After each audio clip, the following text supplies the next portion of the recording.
این دستمانه انگشتری‌های گوناگون و این همه نمودهای آرایشات که زنان و دختران با آن اینقدر توجه زیاد دارند مسئول مهنت اوستای زرگر عمرعلی رحیم میباشند. ساکن دهه نوآباد جماعت دهود ظفر ناحیه فرخور عمرعلی رحیم مدت 8 سال باز با این هنر مردمی مشغول است.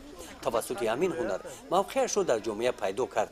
اکنون عمرعلی را نه تنها در ناحیه بلکه بیرون از آن هم میشناسند و احترام میکنند. خودمون هم فکر میکنیم با هسته که از پیش با ما اومدگی هسته روی همونو گرفته ما میسازیم. مثلا استاد زمان ما را همون چیزای پیشینه هم نشان دادگی هسته که از اول چه خیلی کار میکردن.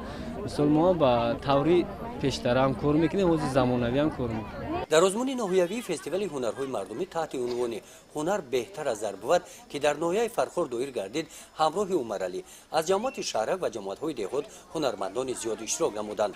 هنرمندان مسئول کارهای دستی خود را به معرض تماشا گذاشتند. اینجا هنرهای مردمی از قبیل چوبکاری، آهنگری، کنده‌کاری، قالین‌باف، قراقدوز، بافنده، گلدوز، جامدوز، بافنده محصولات پشمین، سوزنیدوز، زرگر، زردوز، ادرسباف، طراح، جامدوز، تاقیدوز، دوزنده گلدوز و دیگر هنرمندان مردمی با محصول کارهای دستی خود شمارهشون خیلی زیاد بودند.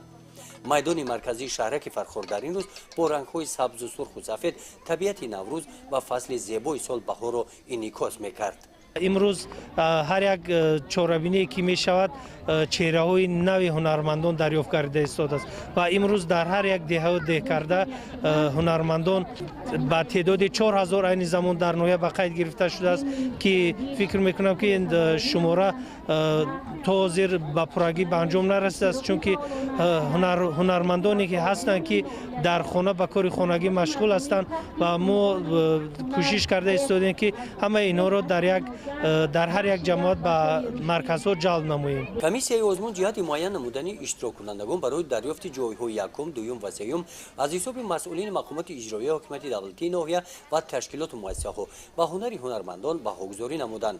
در این چهاربینی رئیس ناحیه فرخور سردار اگنتی ریاست مهنت و شغل اهالی در ولایت ختلان در نمایش هنرهای مردمی با محصول کارهای دستی هنرمندان از نزدیک شناخت گردیدند. هنرمندان فرخوری باشیده به سالهای رشد دهخود سیاحی و هنرهای مردمی همچون ارمغان چنین طبقچه‌ها و ظرف‌ها را ساخته به سیاحان پیشنهاد نمودنی هستند. پیشنهاد گردید که برای جلب ساکنان به این هنر مردمی کورس‌های آموزشی تشکیل کرده شوند.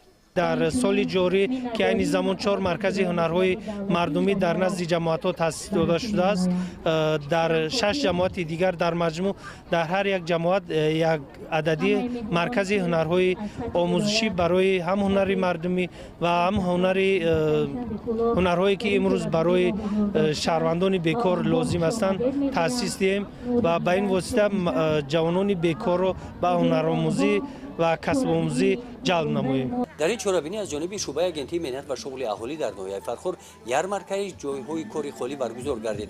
در جنبست آزمون ناحیوی فستیوال هنرهای مردمی هنر بهتر از زر بود غالبان معین کرده شده در وضعیت تنطلبی با مکافات‌ها سرفراز گردانیده شدند. گزارش خوجا نظریف خدای نظر ظهورف از ناحیه فرخور برای برنامه اطلاعاتی نوید.